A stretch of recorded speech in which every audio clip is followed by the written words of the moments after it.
Welcome to the first episode of the Pro Wrestling with Wisdom show. I am your host, Nicholas Mullock. Man, we're finally here. This is the pilot episode of the podcast. And there's a lot of things I want to talk about here that's going on in the professional wrestling world. Uh, we got we're going to start with AEW because at the time of this recording, I just concluded watching Dynamite. It was another fun show. I mean, there were a lot of things I liked. Kyle Fletcher, Orange Cassidy being back is great, but Kyle Fletcher is one of their young, great wrestlers. The Death Riders facing off against Adam Page, Samoa Joe, and Powerhouse Hobbs was just a solid match. Timeless Tony Storm and Tay Mello was another fun one. And the Gates of Agony versus Swirl, that was mainly a nothing match. But the Gates of Agony are clearly they're being booked like monsters, and it seems like there's a future for them on there. Anyways, let's get into the main reason I'm talking about AEW Dynamite here. It was during the match, Kenny Omega and Brody King and Bandito, they were facing off against the Don Callis family, which was the Young Bucks, Nick Jackson, Mac Jackson, and Josh Alexander. You know, when this match originally got revealed and Kenny Omega was shown to be a part of the show, it was a little confusing to me. I'm like, why is Kenny Omega returning on this episode of Dynamite with no hype package, no this, no that? And we actually got our answer as to why. It wasn't a randomly done thing, because it's clear they're planning a big storyline with Kenny Omega and the Don Callis family again. Why? Well, we got the re-debut of one Andrade El Idolo. Yep, that's right. Andrade is back with AEW. And let's see how we got to this point. What happened here was Andrade, who departed WWE, and the reason why he departed WWE from a lot of the sources I've read was a few reasons. One, apparently he ghosted WWE, which is a never good thing to do with any of your employers. Number two was he was having drug issues. He failed a wellness test, which was not the first wellness test he failed. Many people forget during his first tenure in WWE, Andrade failed a wellness test, and I believe he was suspended 30 days, if I remember correctly. I think it was during the time. It was either during the time when he was the United States champion or when he lost the championship and he was still a part of the Monday Night Raw roster. And the third reason why Andrade has seemingly left was apparently he was not a fan of the creative direction he was going in. And it's understandable to see why, because many people forget when Andrade, before he got randomly paired with Rey Fenix, which that had potential of going somewhere, he kind of was like a lost soul in WWE.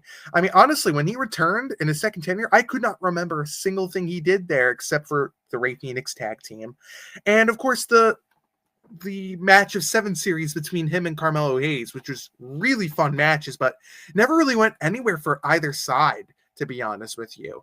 And I noticed something when WWE and AAA, once the purchase became official, remember when they were doing the press conference and everyone of the AAA wrestlers was in the background? Vikingo came to mind. They had other superstars like Dominic Mysterio, Rey Mysterio in the background. You know who else was in that background? Andrade. Yeah, he was in the background of the AAA merger thing where WWE would talk about the AAA shows. And I have no doubt in my mind that the plan with Andrade was to use him on those shows. And I can understand why Andrade wouldn't want to do it, because he prefers more the main roster. But many people forget there's a rumor that apparently, and this has never been confirmed by the man himself, but Andrade has had issues with AAA previously. I heard it was due to pay issues, and he didn't want to work shows for AAA. There's a bad relationship with him and AAA, and I can see why he didn't want to work there. And it's clear it felt like this was a toxic relationship with him returning to WWE, and I felt like it's better for both ways to part.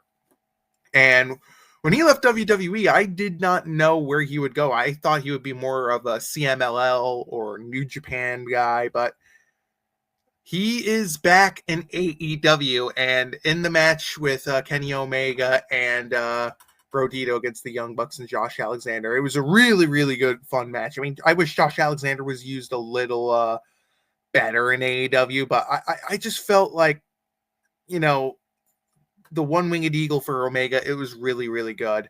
I enjoyed myself. But afterwards, Omega basically tried to clear things up with the Young Bucks, and, you know, he wanted to thank the fans and everything. And then all of a sudden the lights come out. And right on cue, we had a black mask of, you know, the Andrade skull black mask that he would usually wear into the ring. Andrade reveals himself and attacks Kenny Omega, and then sides himself with the Don Callis family. Now, I think this is a perfect thing for Andrade. The one big problem I had with him in WWE is they should have put him with a manager. Like, his mic work skills were not good. And I think AEW kind of failed with that too. Like, they tried pairing him with Vicky Guerrero. Then they weirdly tried shifting him over to Chavo Guerrero. And it was really weird. They really should stick Andrade with a manager, because look, the in-ring work is amazing. Andrade in the ring is amazing. But his mic skills, his promo skills, not great. Not great. So I do worry a little bit about him being a part of the Don Callis family, because there's so many. I mean, I've lost track how many members are in the Don Callis family, and they could be lost in the shuffle. But I feel like it's a perfect step for him to be aligned with them. Gives Andrade a manager and Don Callis to speak. And it's clear that him and Kenny Omega are going to face each other again in a feud. And like, Kenny Omega isn't in his prime, but Kenny Omega can hold himself well, and Andrade is a great professional wrestler. But to be honest, with Andrade returning to AEW, this is his last chance. And look, yes, he'll probably get another chance with the CMLL or New Japan, but this is really his last chance, because I don't see him going back to WWE after his departure there. And to be honest, he didn't, like, he's had issues with AEW too.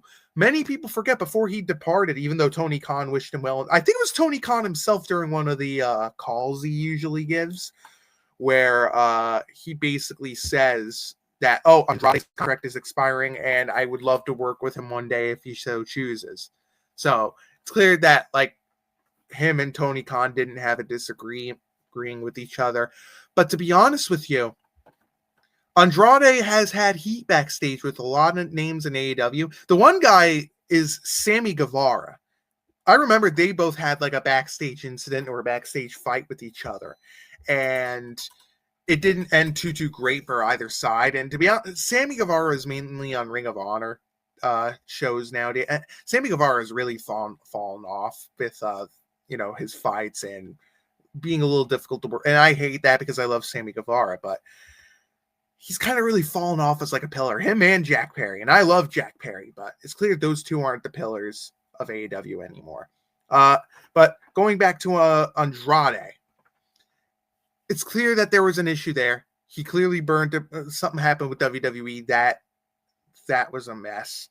I don't see him going to AAA. I mean, well, he could always go back to CMLL if he so chooses, but this is really his last chance, because I mean, I think the creative will be a lot better with him. And now that he's got a real manager and Don Callis by his side, it'll be a lot better for him to cut the promos for Andrade. And I think he'll do a much better job. But if he has another issue backstage, or if he fails to get over in AEW like he did, I just don't see how a big top promotion like AEW or WWE would take a chance on him in the main event. Like, he'll be a mid-carder. Like, if he can't get it together here, I just don't see Andrade as that main event guy that he was in NXT in the Black and Gold era. I mean, this is why I think him in New Japan would be a much better spot, because New Japan kind of does need some more main event guys, and Andrade's a great worker. He really is a great worker in the ring, and they could use that in New Japan. And CMLL would be perfect because he speaks the language there. And I think he could have the Forbidden Door in the working partnership with AEW, and it would be perfect for him to be used on the CMLL side to advertise himself in the AEW side. But, I mean, I'm glad for him. He gets another chance with with AEW. I wish him nothing but the best. I love Andrade. His work in the ring speaks for itself, but it's really just like the mic work, the charisma, like getting a manager is absolutely a must. And I think him with Don Callis could work. I just hope he doesn't get lost in the shuffle. Let's move on here. Speaking of AEW, let's talk about the man they call Sting. No, he is not returning to AEW in the ring capacity. However, in January, like one of the first shows when I was in my last podcast, I predicted that Sting's son, Steve Borden Jr., would debut in AEW. That prediction hasn't come true yet, but he is expected. His son, Steve Borden Jr., is expected to make his debut. Him and Darby Allin are going to be a part of the 52W Hardway Live Wrestling Night shows. It's an independent promotion this month. So we finally get to see Steve Borden Jr. in the ring for the first time. And I'm excited for him. I mean, if you don't remember him, he's the guy who wore the NWO red face paint during Sting's last match at Revolution. And when he was doing those Stinger splashes, like, he did a really good job with those. And I mean, he's got potential.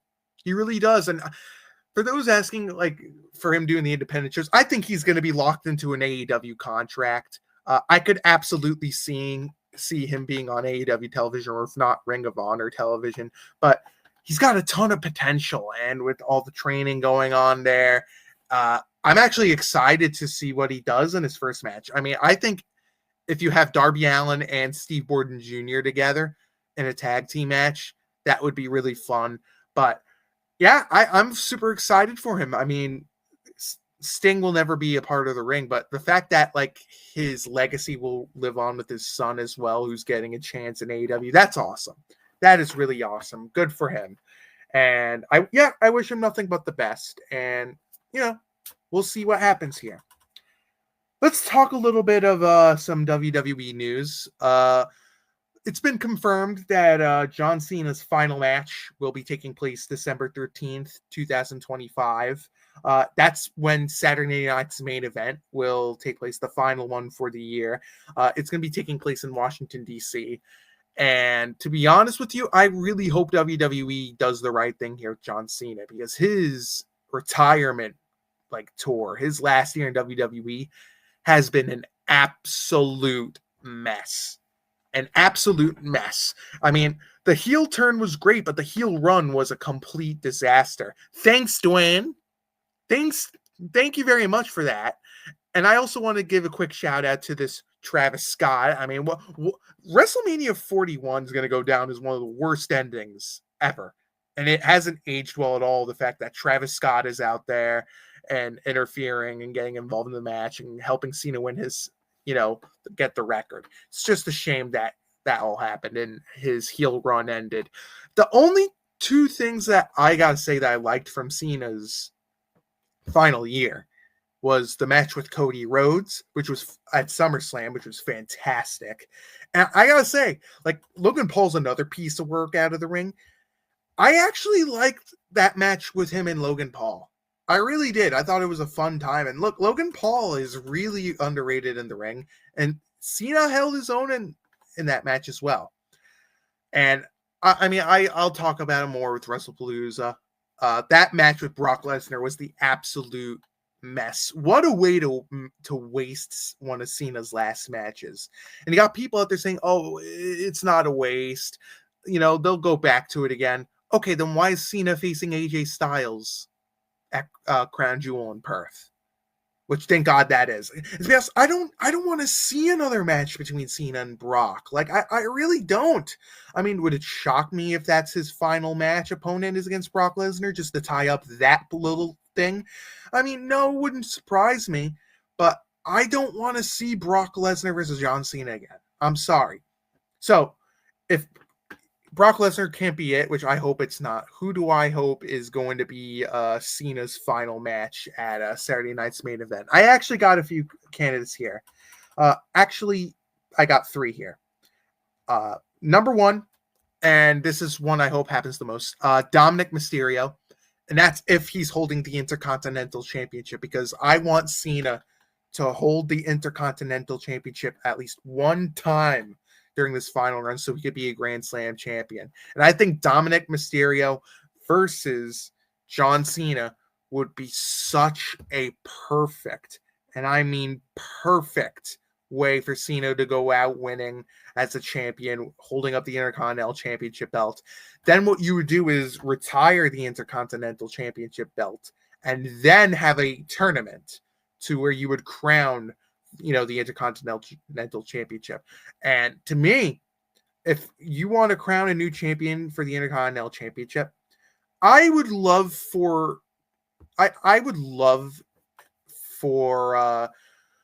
Braun to win it, Braun Breaker, but I don't think that's going to happen. I would love for Gunther to get the Intercontinental Championship back because he's being out for a while with his injury.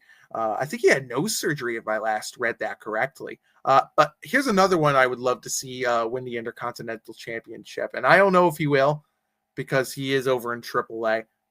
I think El Grande Americano would be intriguing, even though I hate that gimmick. I really do. I could see him winning that tournament for the Intercontinental Championship. Another name I think would make the most sense to win the Intercontinental Championship, Obafemi.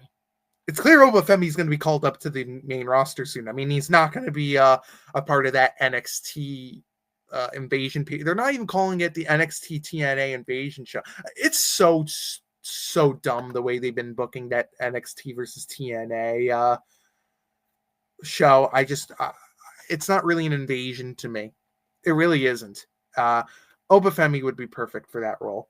To be honest, the next guy I would have as a potential Cena last match, and I think this one's a long shot because the man, we don't know his schedule. I think Dwayne Johnson as one of his final matches would be really, really perfect. But I don't know if Dwayne wants to do that. I don't know what his schedule is, but whatever. The third one, and I think is probably the more likely one, depending if he's healthy, is going to be Gunther. And those are the three I want, but would it shock me if they do Brock Lesnar?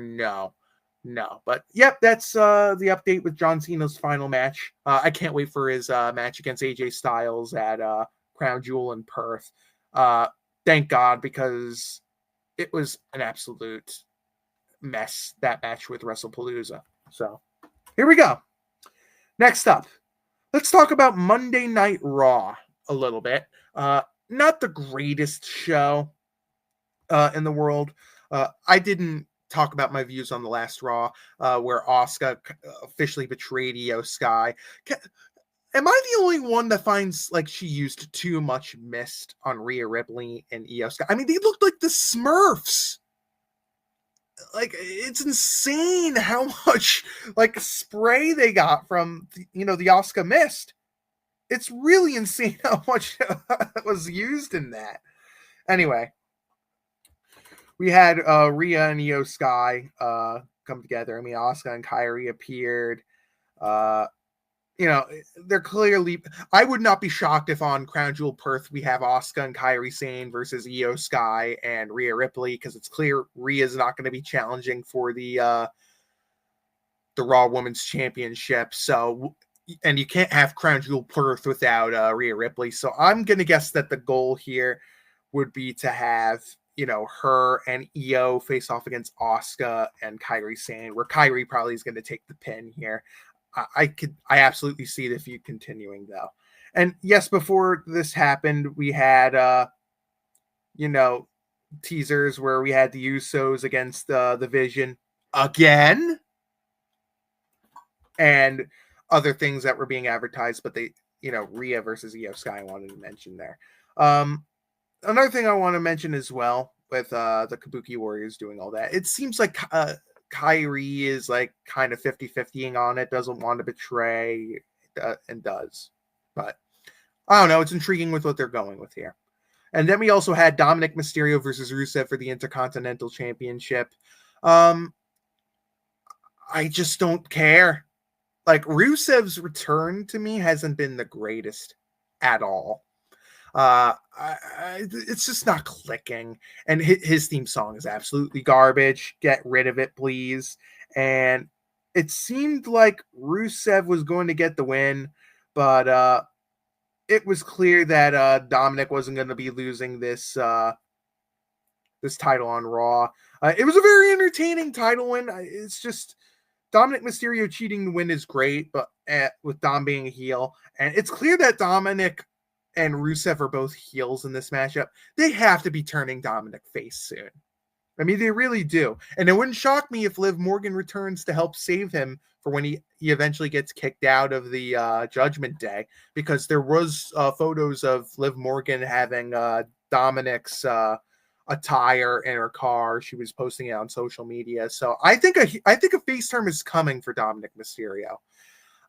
It will be interesting though to see how that operates of the face turn, but it's clear Rusev is gonna have to come back at Dominic and probably beat him to a living pulp, because he looks like such a fool here.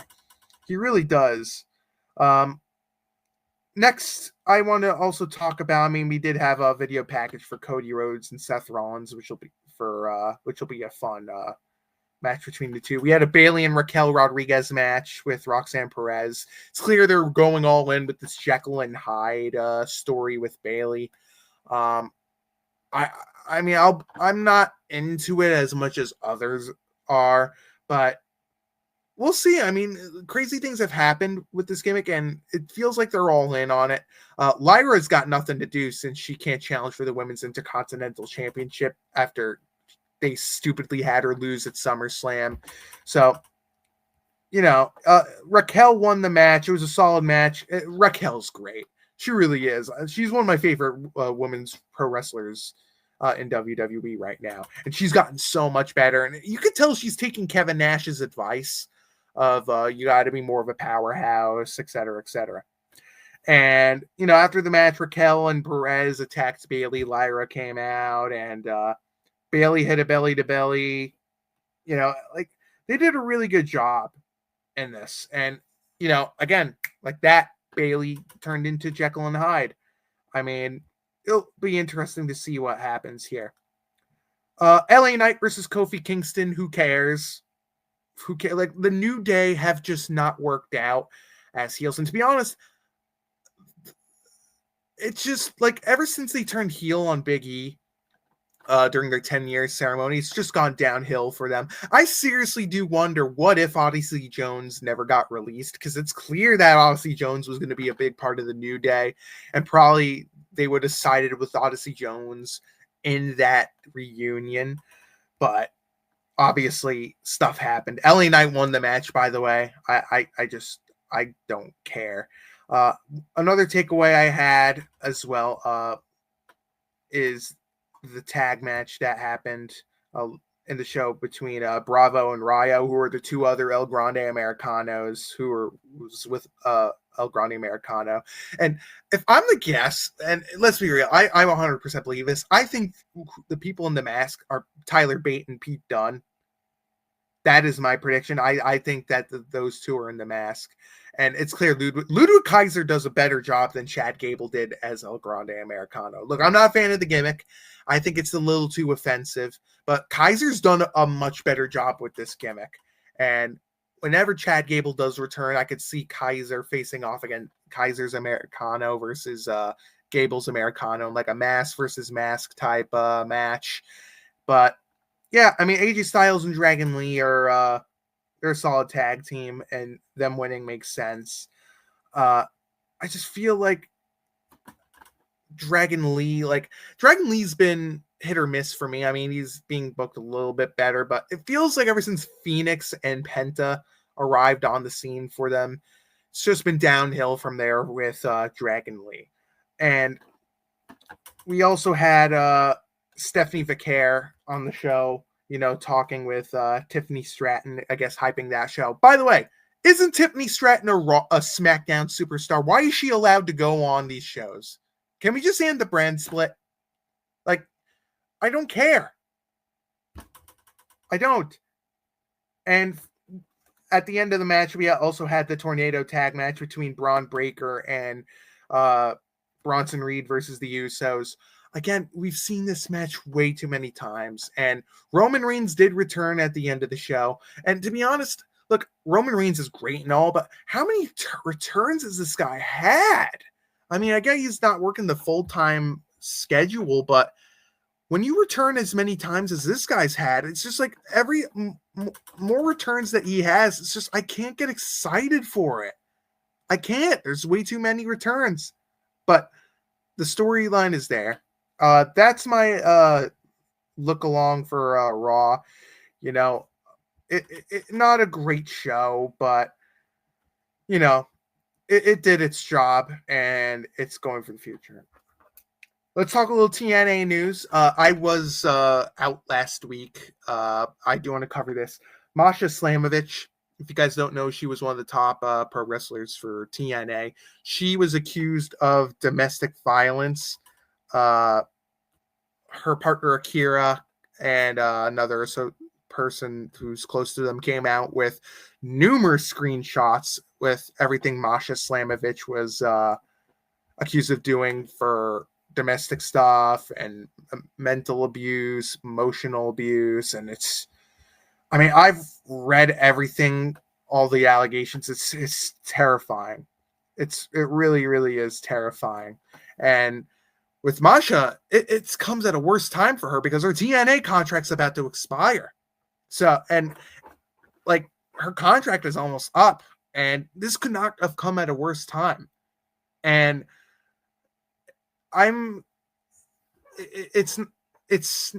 not good too when independent shows are dropping you, and I think it's telling too with her statement as well. Here is what Masha Slamovich said on her Twitter account. Up until the beginning of this year, I was in a toxic and mutually destructive relationship. Great choice of words there. We hurt each other deeply and in private moments failed to treat each other with the consideration and respect we both deserve. I take responsibility for my actions, and I'm so sorry, embarrassed, and ashamed of the role I played in our relationship and the way things turned out. And the time since I've sought help to reflect on this time and deal with conflict in more mature, healthier, and sustainable ways. I apologize to those I let down, including my former partner. I hope he's able to heal. This will be my only statement on the matter. Masha. So Masha Slamovich basically is admitting her own fault in this. It really is crazy that she used the choice of words of a mutually destructive relationship. It's just sad what's going on there. I think if I'm Masha, it's best to lay low. She shouldn't be going out and doing things until this blows over and the investigation concludes with TNA. I don't see her being booked at all until like more gets found out about this, but it's really scary stuff what's going on with Masha Slamovich and Akira, who man, it really is brutal what's going on over there. And that's all my comments I have to say on it. It's a shame, too, because Masha's talented. And if what happened here is true with all the screenshots, even though she admitted it, it's just really is upsetting. You know, really is. All right, let's go to Tokyo for Japan. I do want to talk about Pro Wrestling Noah. There was a key departure here that Go Shiozaki is leaving the promotion, which came out of nowhere because like it closed the book that began in like 2003. He's been a part of that company for many years. I mean, he his first run was up until 2012, and then he did return from 2015 to 2022. Not 2022, 2025. And I was a little surprised that he departed Pro Wrestling Noah. And I honestly thought when I heard that news, he was likely going to retire, or because he is a little bit getting up there in age. But it turns out he's not retiring. He even said here in this report from the Wrestling Pursuit, it says, in terms of starting fresh, I feel refreshing. I feel refreshed. I'm not retiring, so I just need to find the next ring to fight in. I realize the sudden announcement might confuse fans or make them wonder, but I hope they look forward to what comes next. And if he asks about like regrets, he doesn't really have any. And he's like, I think I've managed to switch gears, to be honest. I left Noah, went to All Japan, left again, rejoined Noah, and now I'm leaving again. I'm sure there'll be a lot of things said, but I'm prepared for it. To be honest, like in his second stint, uh, it was kind of lackluster. And the 43-year-old, he remains uncertain with his next destination. But with how big of a star he is in Japan, and he could be very useful for any promotion. He's going to be turning 44 actually in January. I think if he goes to New Japan Pro Wrestling, that would be a perfect spot for him because New Japan could use more notable stars, and if if he would go to New Japan, that would be perfect for him. And I think he would be a very big star there, especially with how big the fan base is and with how big the Japanese market is and how big of a guy he was in pro wrestling Noah. I think if he goes to New Japan, that would probably be the smart play for him. Could I see him go back to other independent Japanese promotions? Yes, but I just think New Japan would be the smart play for him. Big loss for pro wrestling Noah. He was a very notable guy. Even though he was getting up there in age, I thought he was going to stay and become like a coach / trainer at pro wrestling Noah, but obviously that isn't to be. And, I wish him nothing but the best, Going back to WWE, there's one thing I want to say as well. Booker T. Booker T was talking about Jade Cargill a little bit and about the mess of a match that Tiffany Stratton, Nia Jax, and her had. It was a triple threat match. And during that match, Nia Jax threw, Jade Cargill into the steel steps, and it resulted in Jade being busted open. Sound familiar? Because it does, because Nia Jax did the same thing to Io Sky during the pandemic, where she threw Io into the steel steps poorly, and that resulted in her being, busted open and injured. Like, Nia Jax is so awful. She really is. And look, she might be a nice lady, but when you have a reputation like this, you can't defend it. You really can't. And it also doesn't help too in the middle of that match. She forgot to kick out of a 3 count. It's insane. Like, oh my God. Like, I can't, you can't defend it anymore. You really can't. But you have Booker T out there, and he's in the middle of the podcast talking about Jade getting busted open, and he makes the stunning claim to me. I don't understand what he was thinking here. Maybe he had a bit of a bonus put into his bank account in regards to, hey, you should probably say this so that we look good here, and you could also trash AEW here.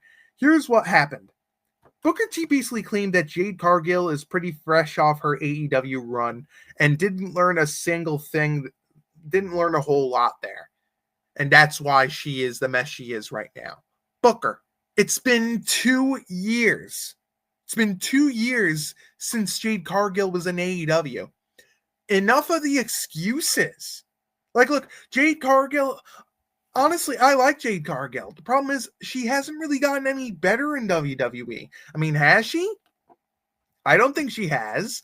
I mean, she's been a little sloppier, and I just don't think the mic work has been there for her. I much prefer AEW Jade Cargill than I do this version of her. And I just don't understand what they're doing here with her. And with Booker T saying that, like, come on, dude, you can't be saying stuff like that. It's not smart. It really is not smart. And I don't know what Booker was thinking over there. Going back to TNA, Matt Hardy, I feel bad for Matt Hardy, man. I mean, I've lost track how many times the man got hacked, but apparently his Instagram account was hacked by like crypto scammers. I'm like, oh my God. I mean, remember all those years ago when his Twitter account got hacked and the hacker who got in there was like, if I was Edge, I would have messed around with Lita too. Oh my god. It really is crazy what's going on there.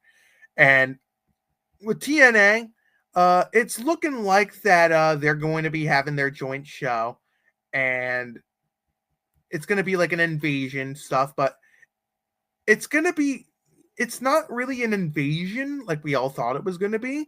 The new show title is called NXT versus TNA Showdown, which basically puts the whole invasion stuff, out the door. And I'm actually excited for NXT versus TNA. I think it's going to be really, really, really fun.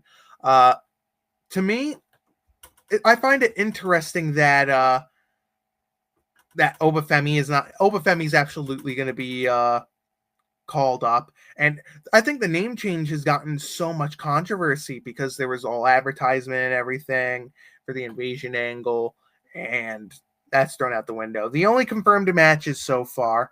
The show is actually happening October 7th, 2025. The confirmed matches: Team NXT versus Team TNA. It's Ricky Saints, Trick Williams, Javon Evans, and Miles Bourne. By the way, Javon Evans, so talented. Versus Mike Santana, Frankie Kazarian, Moose, and Leon Slater. It's a 4-on-4 men's Survivor Series tag team match. Very weird they're doing a Survivor Series tag team match here and not closer to the Survivor Series show, but I mean, we are getting close to November, so. Then we also have the women's match: Team NXT, JC Jane, Jada Parker, Sol Ruga, Lola Vice versus Kalani Jordan. Why is Kalani Jordan on Team TNA? Like, I guess she won the TNA championship, but why is she on Team TNA when she's still a NXT star? That doesn't make any sense to me. So Kalani James, Mara Sade, Jessica McKay, and Cassie Lee. Another 4-on-4 Survivor Series tag team match. There's also a NXT Tag Team Championship match where the Hardys are facing off against Dark State.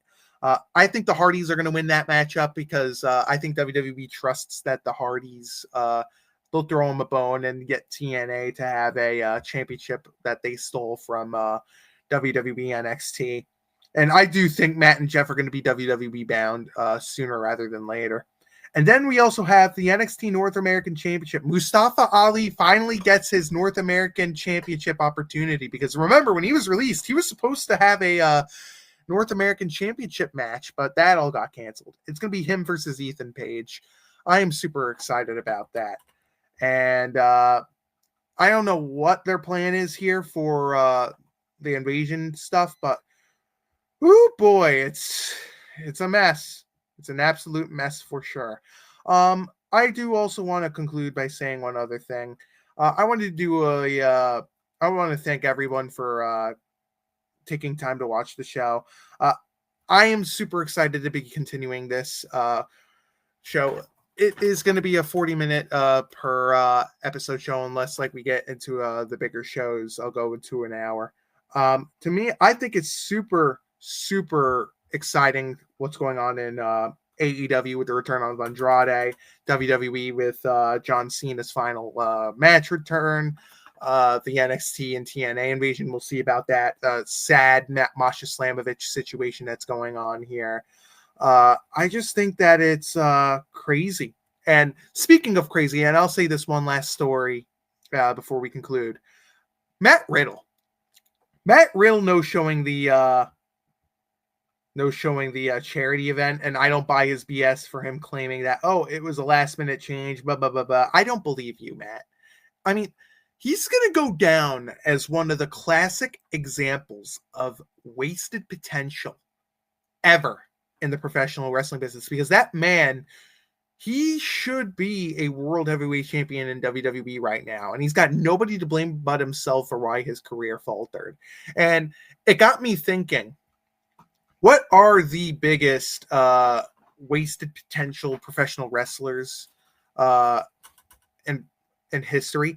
There's a lot of names you can mention. To me, I'll give you 4. One was Matt Riddle. I'll give you 5 actually. One was Matt Riddle. I already gave you. Number 2, Marty Jannetty. That dude had so many chances and opportunities, and it all fell apart for him. Another guy that was another example of wasted potential, the Velveteen Dream. That dude was at one point one of WWE's top prospects in NXT, and with all the allegations that came out against him, the speaking out movement, it just went downhill from there. And it's crazy there. Number 4, another example of biggest wasted potential. I'll put Buddy Landel on that list. If you don't know, Buddy Landel is an old school type professional wrestler. He had the potential to have a Hall of Fame career in the business, but he ruined it himself with all the drug issues, all the out of the ring issues. And there was a story that the original plan for when Dusty Rhodes was booking his promotion, I don't remember if it was WCW or was it Jim Crockett's show? I can't remember. But the original plan was for Nature Boy Buddy Landel to face off against Nature Boy Ric Flair for the championship. And because Buddy Landel failed to, make sure that he would be sober, he would show up for these shows. He was just a mess, and Buddy Landel threw away his opportunity. He even worked with Jim Cornette's Smoky Mountain Wrestling shows, and that was a mess as well. There were times where he and Jim Cornette got into arguments. I remember Jim Cornette one time yelling at Buddy Landel when he was singing in the middle, like a song. I forgot what it was called. He was singing in there during an I Quit match. So that was a crazy one. So we had Matt Riddle, Velveteen Dream, Buddy Landel. And to me, I think the fourth biggest example of like the biggest waste of potential in the business. Oh man, there's so many. Like you could throw in Matt Osborne, you could throw in Enzo Amore. When he was in WWE. Big Cass, even though Big Cass is regenerating himself. I've thought about this long and hard for biggest examples of wasted potential. I'm going to be honest with you. I'm going to throw in a curveball here and say Tessa Blanchard, because that woman at one point was one of the top female professional wrestlers in the business, and it looked like she was going to get the opportunity to sign with WWE during her runs in the Mae Young Classic, and it just never materialized because of her attitude issues, the out of the ring issues, the racism stuff, the bullying allegations. I mean, she's still wrestling today in TNA, but if that never happened, she would absolutely be a part of WWE in a main event type role. And those were the biggest examples of wasted potential, in my opinion. So again, the list goes Matt Riddle, Velveteen Dream, Buddy Landel, Tessa Blanchard for 4. And I'm going to throw an Enzo Amore in there because that dude was great on the mic. It's just he couldn't get his attitude in check, and that resulted in him departing. Honorable mention, Mark Jindrak. He was a guy who had a lot of potential as well in the business, and that all crumbled. You could even throw in Joey Ryan's name as well, because Joey Ryan, even though I hated his weird gimmick that he was doing, I mean, he was basically a creep. In TNA, he got a lot of chances. Joey Ryan had the opportunity himself to be a big star, and that all went downhill. And Matt Osborne, you could throw in there, the Doink the Clown. Yeah, those are my examples of the biggest wasted potential in the business. So that will conclude episode 1. I hope you guys enjoyed this episode with the Pro Wrestling with Wisdom show. Make sure you hit the like button down below, hit the subscribe button and the bell button down below. Make sure to subscribe to Real Fresh channel. I hope you enjoyed, and remember to keep the wisdom up. Remember to be happy with the professional wrestling business, and I'll see you all next time. Have a good day, everyone.